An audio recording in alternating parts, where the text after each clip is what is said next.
नमस्कार साथियों रजिस्ट्री में कितना पैसा खर्च होगा, आपका सर्किल रेट, आपका स्टाम्प शुल्क, कोर्ट फीस, ये सारी चीज़ें आप निकालना सीखेंगे आज इस वीडियो में। ठीक है ना। तो देखिए, जो भी मान लीजिए लोग प्रॉपर्टी परचेज करना चाह रहे हैं उनके लिए काफ़ी इंपॉर्टेंट है। ठीक है, मैंने बाकायदा पूरा डिस्क्रिप्शन से विद पॉइंट टू पॉइंट लिख के लाया हूँ। ठीक है, पूरा यहाँ पे नोट्स है। और देखिए, जो लोग जूनियर एडवोकेट हैं या मान लीजिए आप रजिस्ट्री के बारे में A to Z जानकारी सीखना चाहते हैं तो आप ये PDF बुक खरीद सकते हैं हमारी। ठीक है, इसमें 5 चैप्टर हैं। यहाँ पे देखिए क्या है कि पूरी मापन इकाइयों के बारे में बताया गया है। सेकंड, यहाँ पे सेल डीड, दान पत्र, बिल, पावर ऑफ अटॉर्नी, इनके बारे में परिभाषा, ये क्या होता है, और एग्रीमेंट सारे। ठीक है, और यहाँ पे देखिए डॉक्यूमेंट्स क्या क्या चेक करें, सर्किल रेट कैसे निकालें, छूट और अपवाद, स्टाम्प शुल्क पर अपवाद, कोर्ट फीस पर नियम, 2 रास्तों का कैसे निकालें। ठीक है ना। और यहाँ पे दान पत्र प्रारूप, वसीयत प्रारूप, किरायानामा प्रारूप, सेल एग्रीमेंट, गोदनामा, ये जो है आप चाहें तो ये PDF बुक ले सकते हैं। ठीक है, कॉन्टैक्ट नंबर हमारा वीडियो के डिस्क्रिप्शन में मिल जाएगा। ठीक है, व्हाट्सएप पे मैसेज करें, आप जो है फीस पे करके ये ले सकते हैं। ठीक है, जो लोग जूनियर एडवोकेट हैं उनके लिए काफ़ी बेहतर हो सकती है। आप देख सकते हैं क्या क्या टॉपिक हैं, अगर इनमें ज़रूरी टॉपिक हैं आपको उचित लगे तो आप ले सकते हैं। ठीक है, आते हैं अपने टॉपिक पर। ठीक है, देखिए साथियों, जैसे मान लीजिए ये प्रॉपर्टी आप खरीद रहे हैं तो सबसे पहले मैं खेत का निकालने का बता रहा हूँ। ठीक है ना। अब खेत का जो आप देखेंगे तो खेत कुछ इस प्रकार से दिया जाता है। ठीक है ना। देखिए, इस प्रकार से सूची होती है। यहाँ पे दिया जाएगा ग्राम कोड। ठीक है ना, यहाँ पे दिया जाएगा ग्राम कोड। ठीक है, फिर यहाँ पे दिया जाएगा वो खेत जो सामान्य है। ठीक है ना, सामान्य जहाँ पे रोड वगैरह नहीं, वो खेत जो 6 मीटर से रोड पे है। ठीक है ना, उनका। और वो खेत जो हाईवेज वगैरह मतलब 4 लेन पे है। ठीक है ना, उनका अलग। तो ऐसे दिया जाता है। जैसे मान लीजिए सामान्य का है 50 लाख। ठीक है, और इसका है मान लीजिए 60 लाख, 6 मीटर से अधिक चौड़ी है, उस पर है 75 लाख। ठीक है ना, तो ऐसे दिया हो गया होगा।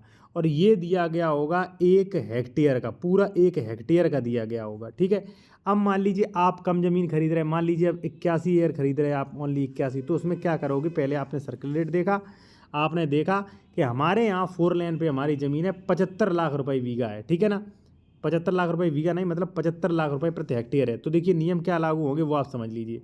यहाँ पे आप देख सकते हैं, हमने जो हमारी ये बुक है PDF बुक, इसमें मैंने लिखा है 15वें पॉइंट है कि खेती की ज़मीन सर्किल रेट 1 ईयर का सर्किल रेट निकालें। ठीक है, 1 ईयर का निकाल लें पहले।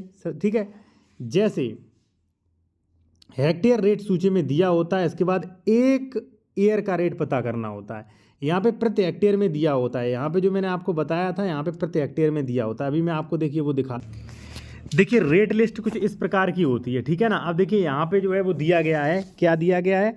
अब देखिए राष्ट्रीय राजमार्ग है तो यहाँ पे 106 लाख, यानी कि 1 करोड़ 6 लाख। 20 फीट का है तो यहाँ पे 85 लाख। 20 फुट तक के मार्ग पर 73 लाख। ठीक है ना। आबादी से सटी एक करोड़ 8 लाख। ठीक है, सामान्य 30 लाख। तो ये पूरे हेक्टेयर का है, यहाँ पे प्रति ईयर, यहाँ पे देख सकते हैं प्रति हेक्टेयर, और हेक्टेयर होता है काफ़ी बड़ा।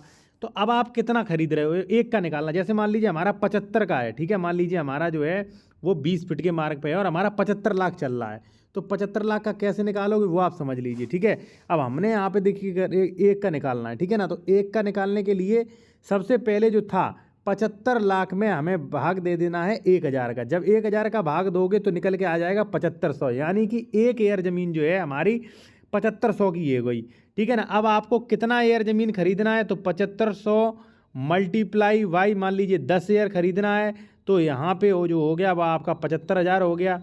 ठीक है ना, तो ये निकल आया आपका सर्किल रेट। ठीक है ना, देखिए सीधी बात है कि प्रति हेक्टेयर में दिया गया है, यहाँ पे आपको 1 हेक्टेयर का पता करना है, तो जो भी मान लीजिए रेट है उसमें 1000 का भाग देना, 1 निकल के आ जाएगा। अब आप जितना भी खरीद रहे, जैसे मान लीजिए 0.081, तो यानी कि 81 ईयर, तो 81 में कर दें। ठीक है ना, इस प्रकार से निकल के आ जाएगा। अब देखिए अगर आपको प्लॉट खरीदना है, ठीक है ना, तो प्लॉट का भी आप नॉर्मल तरीके से निकाल सकते हैं। यहाँ पे 16 नंबर में आप देख सकते हैं प्लॉट का सर्किल रेट निकालने की क्या प्रक्रिया है। तो प्लॉट का अगर आपको निकालना है, यहाँ पे देखिए, यहाँ पे 9500 रेट दिया है। ठीक है ना, प्लॉट का हमेशा वर्ग मीटर में होता है। यहाँ पे देख सकते हैं 9500 दिया है ये। ठीक है ना, इसके बीच में 9500। ठीक, अब यहाँ पे आकर्षक सामान्य 9500, दुकान वगैरह है तो यहाँ पे ज़्यादा हो गया, और वाणिज्यिक है तो और ज़्यादा हो गया। ठीक है ना। अब 9500 है तो देखिए कैसे निकालोगे, चलिए मैं आपको बताता हूँ। और देखिए हमारी ये बुक जो है ये, इसमें पूरा बताया गया है, आपका फर्स्ट अध्याय में मिल जाएगा ये सारी जानकारी। ठीक है ना, तो कैसे निकाला हमने, यहाँ पे 1 वर्ग का दिया था, एक वर्ग मीटर का 9500, और 9500 का आप में जो है वो 100 में आपको गुणा कर देना है। 9,50,000 इसका सर्किल रेट निकल के आया। अब 9,50,000 पर 9,50,000 पर अगर आप ग्रामीण हैं तो 5%, शहरी हैं तो 7%, ठीक है ना, वो आपको दे देना है। वही आपका जो है कोर्ट फीस निकल के आ जाएगा, ठीक है ना। हो सकता है आपको समझ में ना आया हो साथियों, ठीक है ना। तो आप लोग अगर चाहें तो ये वाली बुक जो है PDF जो है वो परचेज कर सकते हैं। इसमें सारी चीज़ें आपको दी गई, ठीक है। अध्याय वो मापन इकाइयाँ कैसे निकालें, सब कुछ यहाँ पे एक एक मापन इकाइयाँ दी गई हैं। सेल डीड, गिफ्ट डीड, वसीयत, पावर ऑफ अटॉर्नी के बारे में बताया गया, ठीक है ना। सारा कुछ यहाँ पे मिल जाएगा। तो बहुत आसान तरीका है, ठीक है ना। सर्किल सूची कुछ इस प्रकार की होती है, ये खेत की और ये उसकी प्लॉट्स की, तो आसानी से आप निकाल सकते हैं।